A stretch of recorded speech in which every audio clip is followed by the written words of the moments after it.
Skadoosh, my ninjas, and welcome back to the channel. Joey Moss with Bad Boy Gaming.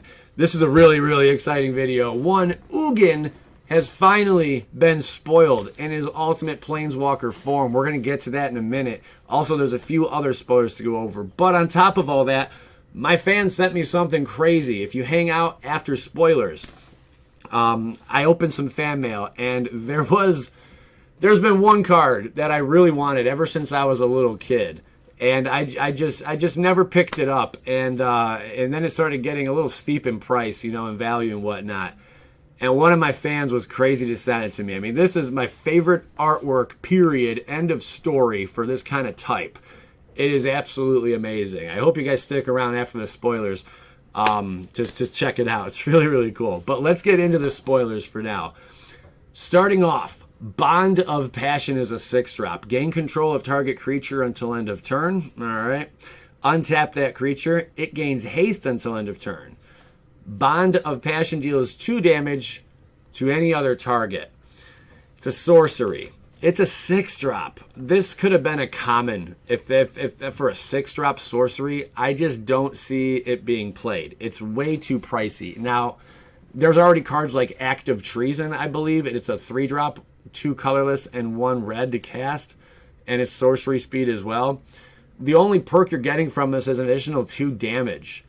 Outside of that, I don't really see like it being played in just regular standard. I mean, in limited, it's kind of a maybe almost, if you ask me. I don't know why it's uncommon. I don't know why it's 6 to cast. I think it's just way too steep. It's way too much to ask. That's just my opinion. If you guys think, if I'm missing something on this card, by all means, please let me know. But I'd rather just run an Act of Treason, you know, and just pay 3 for it. I believe it's 2 colorless and a red. So there it is. Bond of Passion, our first spoiler. Bond of Insight, 4-drop. This one's a little more juicy. Each player puts the top 4 cards of their library into their graveyard. Return up to 2 instant and or sorcery cards from your graveyard to your hand. Exile Bond of Insight. I gotta say, Wizards is really pushing the instant and sorceries in this set. I mean, I don't know how many cards we have now that are geared towards, or more so geared towards instant and sorceries. And of course, your blue is always going to do that. But this set really, War of the Spark, is pushing hardcore the instant and sorcery use. It's pretty ridiculous. I mean, each player puts the top 4 cards of the library into their graveyard. That's already pretty sweet, especially when you got one of those cards where you can go into your opponent's graveyard and grab something up, you know, and use that. Like stealing, you know, their cards. And it's a mill effect. You're milling yourself. Let's say you wanted a dump. This works good with like the Arclight Phoenix kind of builds and whatnot. It's just a pretty good card all around, you know. And there's also interaction. Now you can cast instant and sorceries from your graveyard. You better believe Bond of Insight, regardless that it's 4 to cast, it's gonna see play. It's solid for what its purpose is. And you get to return up to 2 instant or sorcery cards from your graveyard to your hand.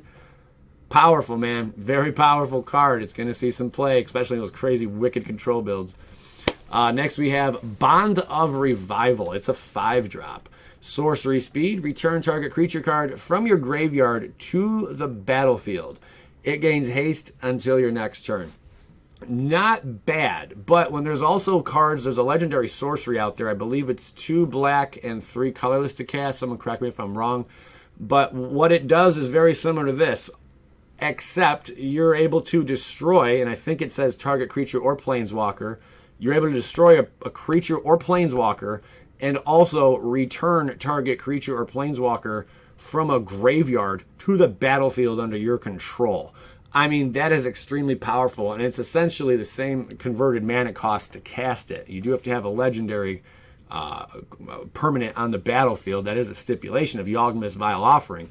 But Bond of Revival is not bad. I still think it's kind of a bit steep, and just the other card kind of outshines it. But maybe this will see some play. I mean, you can bring back any creature card, but it has to be from your graveyard. So it's kind of limiting in that sense. But it does gain haste, and you can just go to Pound Town right then and there, you know. So it's not terrible, but I think it's limited play, in my opinion. Let's break down Mr. Ugin the Unspeakable. legendary Planeswalker Ugin. This thing is a powerhouse. This is a card a lot of us were anticipating seeing, and we finally see it. Any of those Planeswalkers that were in those glass panes and glass whatever, they're all making their way into a Planeswalker card. Ridiculous. There's one thing I didn't include in the text here, though, and that is if you notice, right about there, all the way over, it says, Te custa tu minos lanzar los hexios in colors. What that translates to is colorless spells you cast cost 2 less to cast. Colorless spells you cast cost 2 less to cast. That's ridiculous. That applies to quite a lot of stuff. Is this a sign we're going to see some Eldrazi coming up? I do not know. But like I said, I was speculating Eldrazi's return. Maybe, maybe not. Maybe in some crazy core set. Maybe, I don't know where we're going to see them, but I think we're going to see something powerful. Colorless spells are going to be a force to be reckoned with, especially with a card like this being printed. Or do they just print it maybe for Modern? I'm not sure, but let's read the other abilities. Ugin the Unspeakable, legendary Planeswalker Ugin. For +1, exile the top card of your library face down and look at it. So you're able to know what that card is. Create a 2/2 colorless spirit creature token. Not bad for +1. When that token leaves the battlefield, put the exiled card in your hand. That is some nice form of card draw. And especially with spirits. I mean, there's actually ways you can make spirits more powerful. I can see this right now going into a crazy control build. And the win con could be the spirit tokens. And if at worst, you can easily just use them as a draw ability again and again. You can board wipe your own tokens. You know, you deal damage with them and then scoot them off the board. Or your opponent, they're going to lose because they're just flooded with these spirit tokens. This is a very, very powerful card, man. Needless to say. It's -3. Destroy target permanent that is 1 or more colors. Kind of crazy that it gives some big perk to colorless, but then it destroys target permanent that is 1 or more colors. It makes sense for the Ugin. Its starting loyalty is 4. Very powerful card indeed. I can't wait to see all these cards. I can't wait to just play on Arena and with all these new cards. It's going to be a crap show, man. A lot of powerful things in War of the Spark. One of the most craziest sets I've seen in some time. It's going to be exciting. Guys, thank you very much for staying, for watching the spoilers and all my videos. I appreciate it. Let's get in to the crazy stuff I was talking about earlier in the video. This is the fan mail segment. Skadoosh. Skadoosh. Got some fan mail like crazy. I've been slacking on this for some time, but I'm really excited to see what's inside of all these. We got Zach Allen, who sent something out to good old Joey Moss. Silvio Gabathuler. I believe I'm saying that wrong, but that's all right. I apologize. Patrick Dunn. Thank you very much, guys. Let's get to cracking what's inside of these. That Ugin's looking pretty fierce, man. I don't know what to say. That Ugin's looking pretty crazy. There's no denying it. The whole set's looking crazy, honestly. The one thing they did, they changed the MSRPs and everything. All right, we got some return shipping. Appreciate that, Patrick. We got a little letter here. And we got some stuff. All right. But they changed the MSRP on boxes, so it could be like anything now. LGSs can make it whatever they want. Hey, Joey, I've been a fan of your channel for a little over a year, and will be celebrating my 1-year anniversary as a patron on April 1st. I do appreciate it. That's amazing, man. Thank you very much. No joke. That's funny. Quite ironic, my friend. So far, you've given me a signed forest of blue cards from a GNR booster box and an Eternal Dominaria Fat Pack on top of countless hours of entertainment. I got to thinking I haven't given you any cards at all. You don't have to, man. And closes a copy of each Moss card I could find in my inventory for your eventual Moss deck tech. Eventual, yeah, at some point. Along with some nice shiners that I had laying around. I put them in order of which foils I think look the best. There are 2 foils per white sleeve and 1 foil per black sleeve. Open in that order. There are 2 foils per white sleeve. All right, white first and then black second. All right. The last card is one of my favorite foils so far. They are all yours. If you would be so kind as to sign my favorite full art mountain from Battle for Zendikar and the mystery card, I would be super grateful. Thank you so much for your dedication to the channel, patron subscribers, and for your genuine love of the game. Patrick P. Mintz, done. P.S. I think car window decals would be better than bumper stickers. Maybe a simple PLA or skadoosh bag. Just a thought. Very true, my ninja. I'll put that into consideration. I do have to get some stuff out there. There's no denying that. There is no denying that. All right, so here's the Mossman stuff. Let's do this in the right order. Okay, he labeled them. This is perfect. All right, and white goes first, right? Okay, perfect. We are doing good. Let's see what's all up inside. Oh, get the tape off me. Ew, it's sticky. All right, let's see what's inside of here. Let's see. These are the Moss Boss cards. The Moss Boss cards. We'll take a look. And this is for a lot of, I don't even know all the Moss cards out there. Carnivorous Moss Beast is a 6-drop, 7, put a +1/+1 encounter. Our Carnivorous Moss Beast. Oh my God, is that terrible? Well, it is a Moss card nonetheless. I want to say, Greater Moss Dog. Oh yeah, Dredge 3. It's a 4-drop 3/3. Dredge is pretty sweet. Moss Kami. 5/5 Trample. It is a creature spirit. 6-drop. Get a load of the artwork on that. That is nasty, man. That is nasty. Thrashing Moss Dog. Reach. It's a 4-drop with Scavenge. Scavenge is crazy. It's a 3/3. There are the Moss Boss Sauce cards. My ninja, I appreciate it, man. I will get these the signed stuff in the mail. I'll take a look at that in a second. For you, 2 cards per white sleeve, 1 per black. Alrighty. So 2 cards per white sleeve. We got the Bloodfire X. Oh my God, that is gorgeous though. That really shines. That really, really shines. Shines through, baby. And in the back, Mardu, Blaze Bringer. Not too shabby. Very gorgeous to look at, my friend. Firebolt. You guys know I love my fire stuff, man. It's all about the fire. Got the Firebolt from Eternal Masters. And in the back here, Fireball. That's from that one special set. The Fireball right there. God, these are so pretty to look at. They are so pretty. I'm like a damsel in distress when I look at these cards. Sheevan Fire. Nasty. Oh, I like that. It sees a lot of play also in Standard. And then we got Radiating Lightning. Gorgeous. All the foils in the world. Anything flamey or anything, anything flamey, it sounded silly. Anything with flames or auras, I love it, man. Impetuous Sun Chaser. In the back, oh, a Blaze foil from 8th edition. That is nasty. That's a really cool one. I do like that. That one's gorgeous. Absolute gorgeous sauce. Now the black ones, let's flip them. Oosh. Oh, wow. Can't even flip them. Can't even flip them. What do we got here? Scatter Shot from back in the day. That is pretty, man. This old stuff is really sweet. Scatter Shot deals 1 damage to a creature with Storm on top of it. That is sweet sauce. I like the old ones because they didn't have the foil in the center. The foil was all around the outside of it, which is pretty ridiculous. And then we got Walk the Plank, the full art promo version, I believe, for the F&M and whatnot. Destroy target non-merfolk. That is gorgeous to look at as well. This guy's so sad.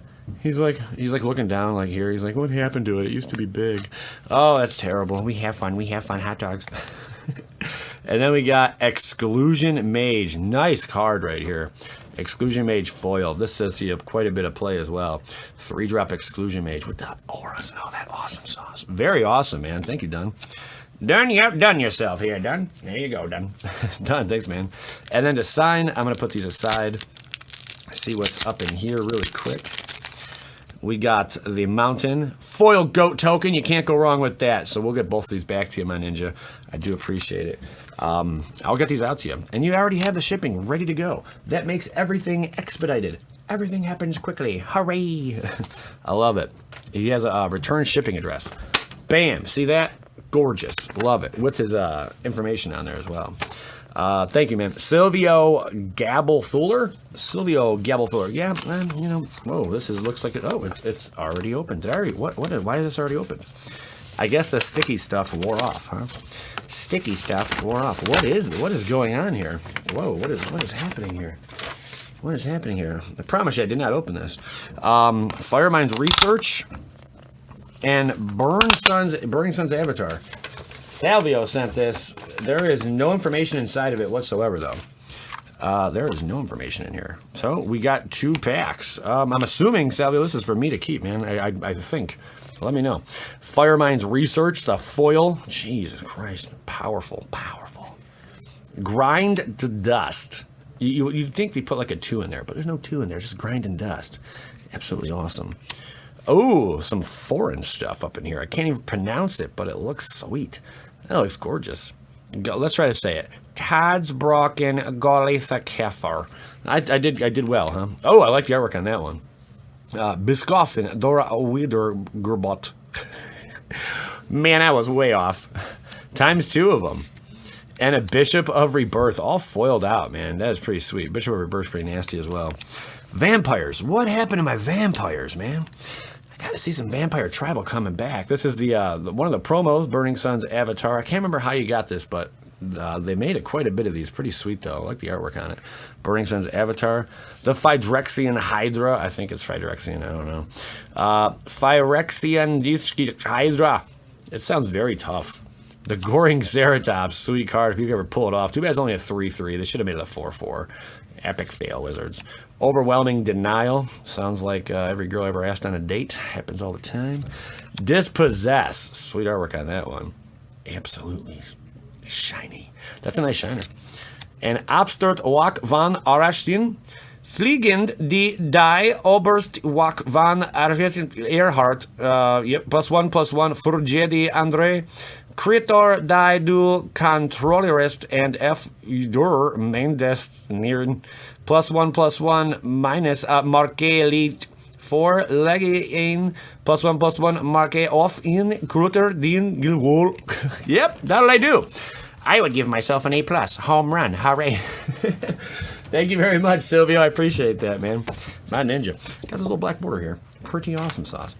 And lastly, we got Zach Allen. Zach Allen, what's up inside of here, Mr. Zach Allen? Let's find out together. I was trying to find a way to squeeze in, not even squeeze in, but, you know, open up these, all the fan mail I get. It seems like there's going to come a point where I just can't do it. I just can't do it. There's too, oh my God, I know what that is. Oh my God. Oh man. I'm bad at planning, but love your videos. Thanks, Joey, for being so fun to watch. P.S. Because you got me back into Magic. It's such a blast learning Commander and enjoying the game. Zach Allen. Holy smokes. I know what this is. Oh, my God. I've never had one before, but I always wanted one. Holy crap. Never mind that Lightning Dragon's like a bulk rare, but in foil, this sucker has crazily gone up in price, and that's like a mint condition one. I've always wanted one of these. This is one card I've always wanted, because this is around the time I first got into Magic. It was maybe like 2 years in, and Urza Saga came out, and I just loved the artwork on this card. It is my absolute favorite artwork on any Dragon card, period. This is definitely going to go in a precious place, man, where I can look at it all the time. That is sweet. The Lightning Dragon promo from Urza Saga. God, they even stamped it differently back then with the little shing. That is beautiful, my ninja. That is beautiful. Look, at my hands got all like sweaty on this one. That is absolutely gorgeous. Wow. Wow. Stop it. I can't find the bell. Where's the bell? Where's the bell? Somebody find the bell. The bell. Got him. Wrecked him, damn near killed him. Hot dogs. Lightning Dragon. I love it, man. Oh, my God. A little shaky here, because this is one card I've always wanted forever and a day. Thank you very much, my ninja, for sending this out. Wow. That is going out on a bang right there. The Lightning Dragon. Holy smokes. Nice peanuts. Those are freckles, stupid. Guys, thank you very much. I don't know what to say, man. It means a lot. It means a lot. It really does. It really does. Thank you so much, man. I couldn't do what I do without you guys. I appreciate all my fans, all my patrons, every subscriber, my Twitch followers and subs over there, the people who are members on YouTube. It means an awful lot, man. Thank you so much. I'm a one-man show. And this is gorgeous, and so is everything else that was sent today. Thank you very much, everyone. I will continue making videos as long as you continue to watch. And make sure you punch that like button and hit the bell in the mouth. Skadoosh.